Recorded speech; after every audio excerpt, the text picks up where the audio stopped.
Good afternoon and welcome to Newswave. I'm Devin Karp and today is April 24th, 2020, our fourth episode of remote broadcasting. Here are our top stories.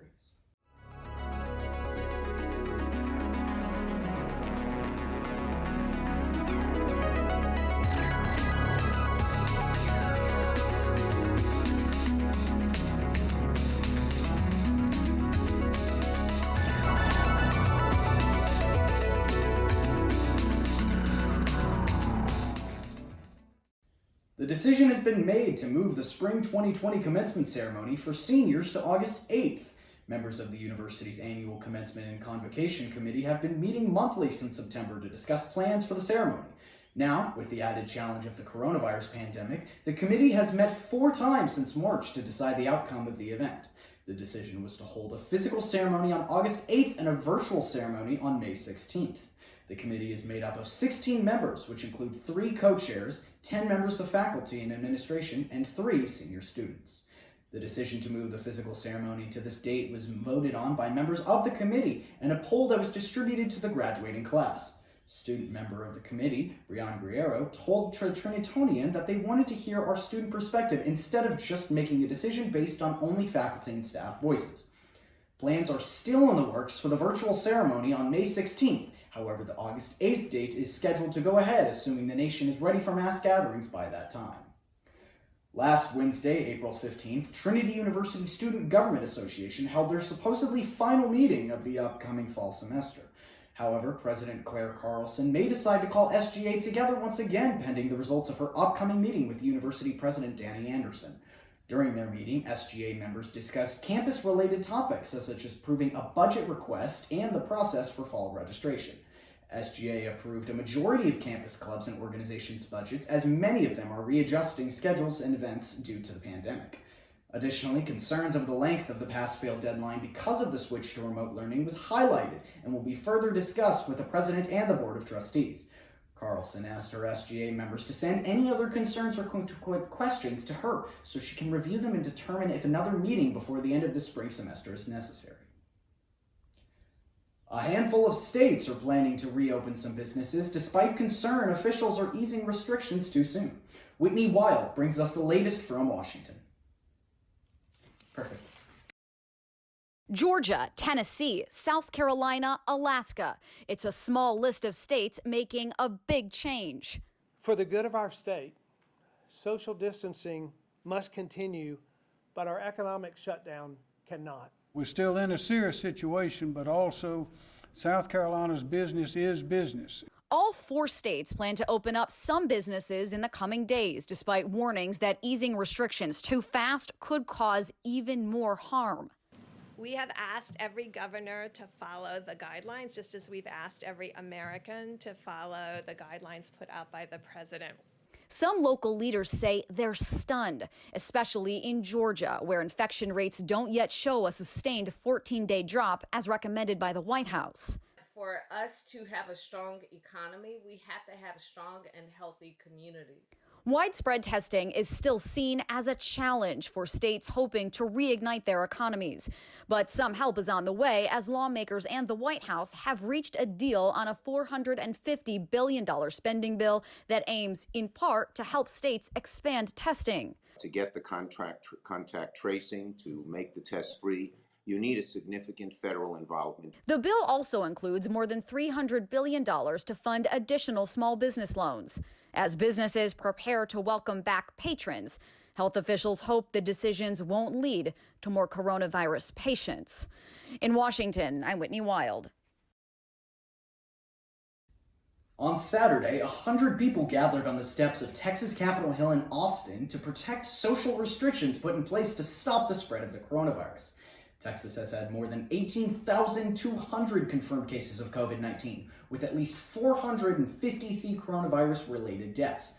Many of the people protesting on Capitol Hill wanted an immediate lifting of restrictions, chanting, "Let us work," in a state where millions of people have filed for unemployment since the crisis began. Governor Greg Abbott announced on Friday that he plans to start easing restrictions as early as next week. Specifically, restrictions on retailers will be lifted, state parks will reopen, and doctors will be able to resume elective surgeries. The government says the restrictions will be lifted on April 27th. The last few weeks have been difficult for millions of Americans who've had to file for unemployment, but as Camilla Bernal tells us, some are doing all they can to help those most in need. As the bad headlines pile up, many around the country have decided to help those who are struggling to pay their bills. Take, for example, this man in Virginia who donated his $1,200 stimulus check. Cameron Crockett is an HVAC technician, a job that's considered essential. He has been working and decided that the stimulus money should instead benefit someone who is not. I felt like it would have been selfish of me to hold on to that money for whatever purpose when I have friends out there who are truly struggling. In Florida, a laid-off hospitality worker is raising awareness for people financially impacted by closures. He's walking from West Palm Beach to Tallahassee in hopes of reaching the Florida Department of Economic Opportunity. Along the way, he's talking to others who are unemployed to highlight their stories and ask the state for help. With the closure of our industry, there's a kinship there. So people have already been reaching out. And finally, this Fort Lauderdale bar taking down $10,000 in dollar bills to pay its staff. The restaurant no longer decorated in green, but anything to help those in need was better than leaving it on the walls.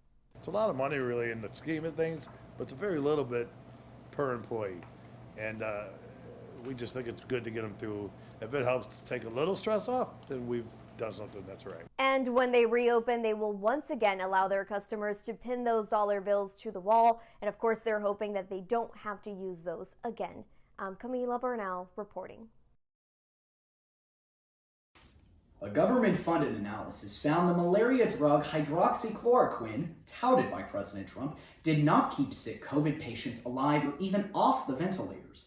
According to the study, patients taking hydroxychloroquine were no less likely to need medical attention or a ventilation, and actually had higher death rates compared to those who did not take the drug.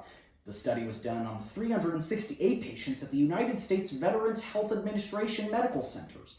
Researchers say that 97 patients who took hydroxychloroquine had a nearly 30% death rate. The 158 patients who did not take the drug had an 11.4% death rate.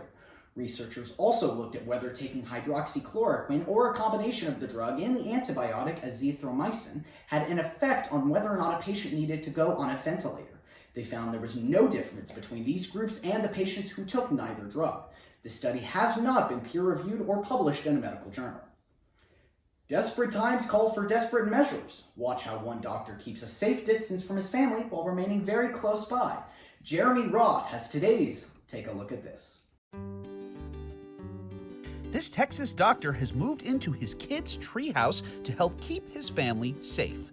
Emergency room doctor Jason Barnes was concerned about potential exposure to COVID-19, so he began brainstorming potential quarantine accommodations. Quarantomodations, if you will. He considered renting an RV or a hotel room until his wife suggested their kid's treehouse. At first it was just comical. You're like, well, you could just live in the treehouse. And the more I thought about it, I was like, actually, that could work. Now Dr. Barnes is roughing it in the backyard shack, equipped with a bed and food. So we got inside here. It looks like pickles for dinner. He even has air conditioning and, other necessities. It may seem silly, but it's all about being close to home and being safe. Quarantine is serious. It's the only way we're gonna beat this thing. If you're craving a savory signature shopaholic snack, has IKEA got a surprise for you. You know IKEA, the Scandinavian company known for clever, comfy furniture? The company has revealed the secret recipe for its famous in-store Swedish meatballs. You know, the ones they sell next to cinnamon rolls the size of a beanbag chair and disturbingly low-priced hot dogs? The secret is out in a tweet from the UK branch. The recipe lists just a few key ingredients that are fairly common items, and in true IKEA style, it even comes with illustrated instructions. For Take a Look at This, I'm Jeremy Roth.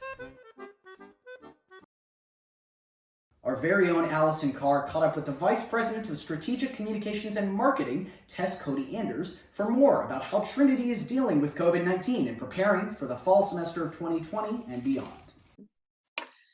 Well, I'm with Tess Cody Anders today, who is VP of Marketing, the Strategic Communication and Marketing Department for Trinity University.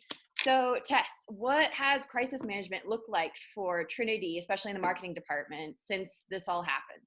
Wow. it has been controlled chaos, I will say. You plan for crises, you have a crisis plan, you have experience that you can draw on.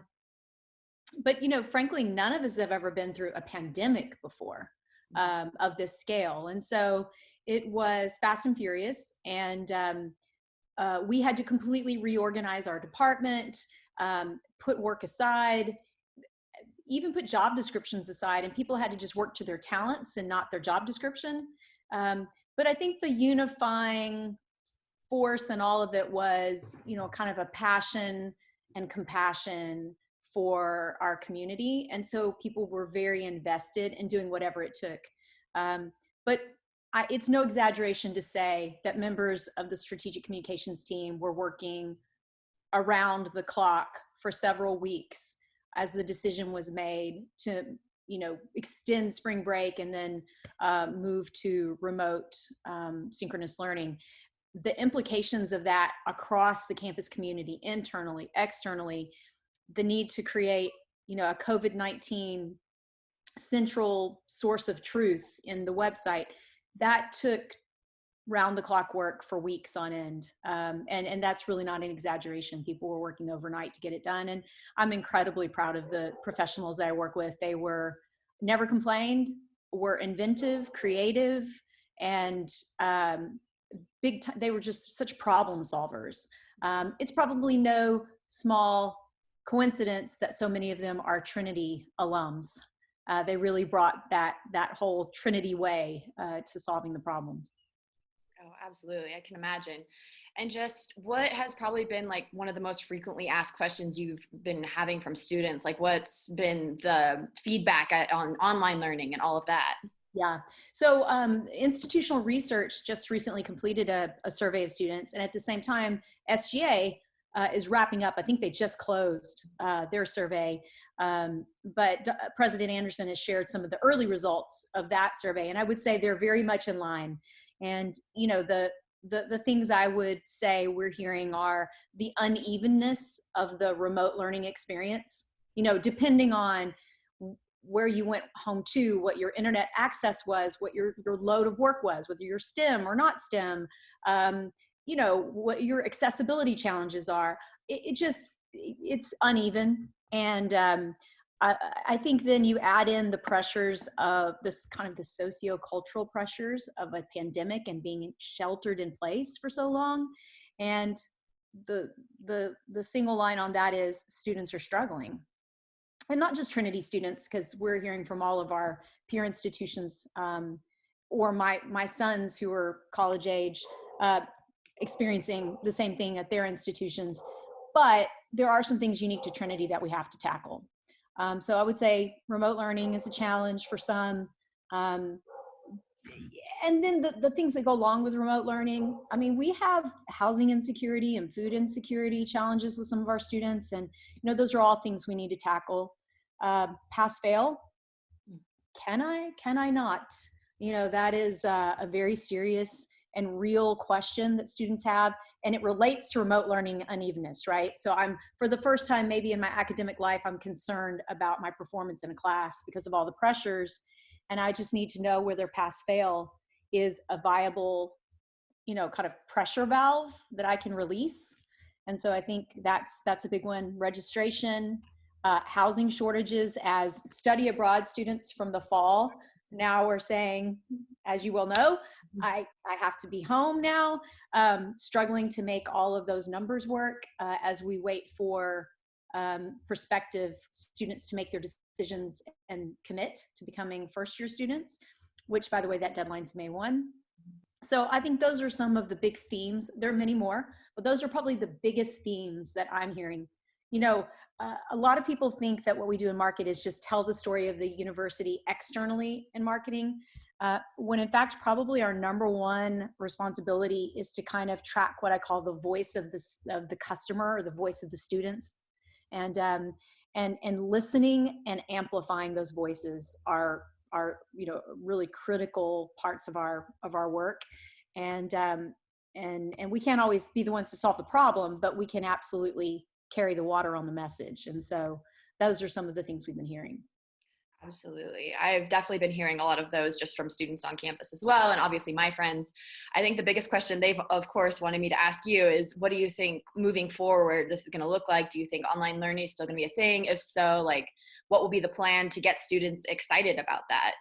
Right. Well, let's hope that we're not doing, for all kinds of reasons, none of us want to be doing online learning in the fall. But I can tell you that the university is involved, university leadership and others are involved in doing what's called scenario planning.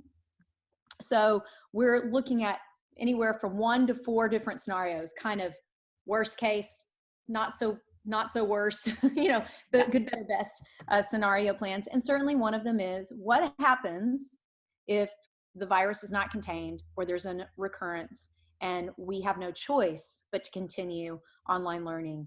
And as part of that scenario, I know that those involved with the teaching and learning and technology functions of that are looking closely at creative solutions. However, I don't know that we think that that's a likely scenario at this point, but we're planning for it just in case. And of course, that has all kinds of other implications, right? It has implications to residence halls, financial implications to the university. How will that impact tuition and costs? All those sorts of things are being planned out under a scenario contingency for that. It's not looking like that's likely, but then again, in this pandemic, it feels as if information and the situation changes daily, certainly weekly. So I think what we need to commit to do is plan for the worst and communicate early and often about where we think things are going to end up. Right now, all I can communicate is that we're planning for it, but we're planning for the worst and hoping for the best.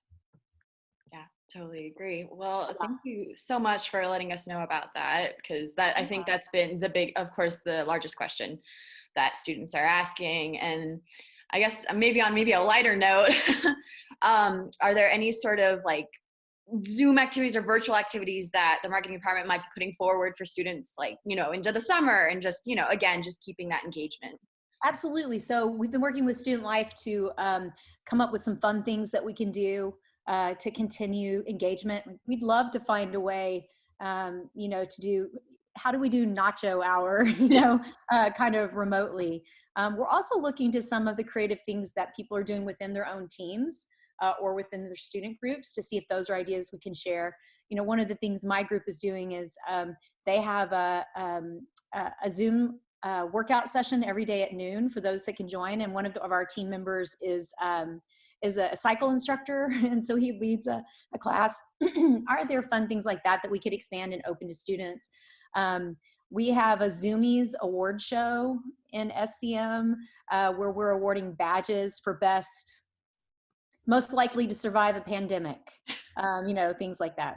Most likely to drop a swear word, things like that, and giving ourselves badges. And I think those are fun things that we can export to some of our student life activities as well. I think what we're hoping is that, maybe naively so, that by summer we're back to a little bit more of a normal existence and can physically see the people that we cherish so much and be less distant.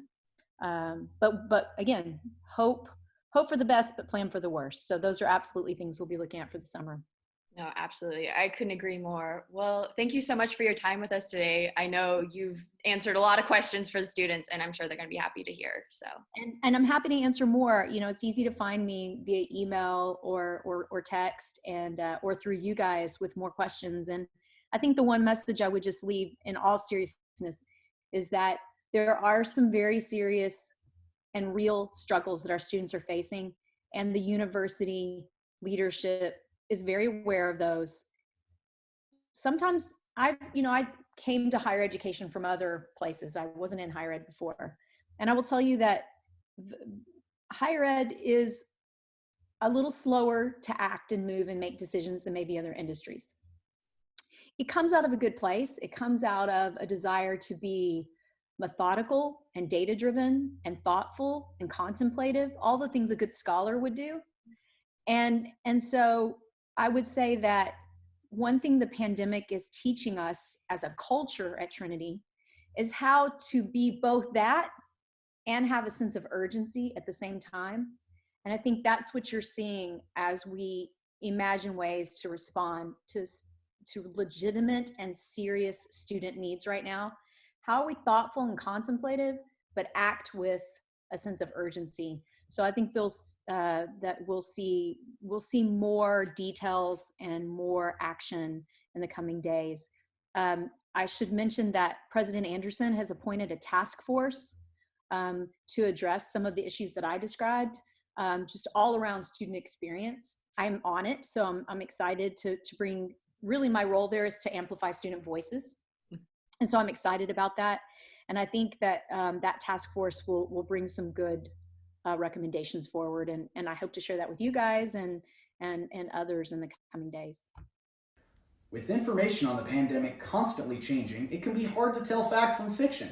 So, World Health officials are busting some of the most popular myths about the novel coronavirus. Mandy Gaither has more in today's Health Minute. According to the World Health Organization, the new coronavirus doesn't travel through 5G mobile networks. Even countries without 5G are seeing the virus spread. It goes from person to person through air droplets or from germs on contaminated surfaces that are touched and not washed off. You cannot prevent the new coronavirus by drinking alcohol, eating garlic, exposing yourself to the sun, taking a hot bath, using hand dryers or ultraviolet disinfection lamps. Spraying alcohol or chlorine on surfaces can disinfect them, but spraying those chemicals on your body won't kill any viruses that have already entered your body. COVID-19 can spread in any climate, hot and humid or in cold weather. Rinsing your nose with saline won't prevent infection, and antibiotics only kill bacteria, not viruses, so they won't work either. The new coronavirus cannot be transmitted through mosquito bites, and being able to hold your breath for 10 seconds or more without coughing or feeling discomfort does not mean you're COVID-19 free. Catching the coronavirus doesn't mean it'll stay with you for life. Most people who catch COVID-19 recover. For today's Health Minute, I'm Mandy Gaither. Busch is offering a year's supply of free beer to couples who have had to change wedding plans due to coronavirus. The company plans to select 250 winners using a social media sweepstakes. To enter, couples have to post a photo of themselves on Twitter. The hashtags for the drawing are hashtag Busch Wedding Gift and hashtag Sweepstakes. Busch says couples should also share their revised plans for a wedding celebration. Well, that's all the time we have this week. Make sure to tune in at 3 p.m. Central Time next week for our final episode of Remote Newswave. It's been a wonderful journey figuring out how we would be able to broadcast from home, and I thank every one of you for watching. Remember, stay home, stay safe, and stay compassionate.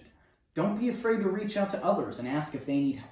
And please try to respect the heroic healthcare workers in our country fighting the virus by staying at home. I've been Devin Karp, and we'll see you right here next week.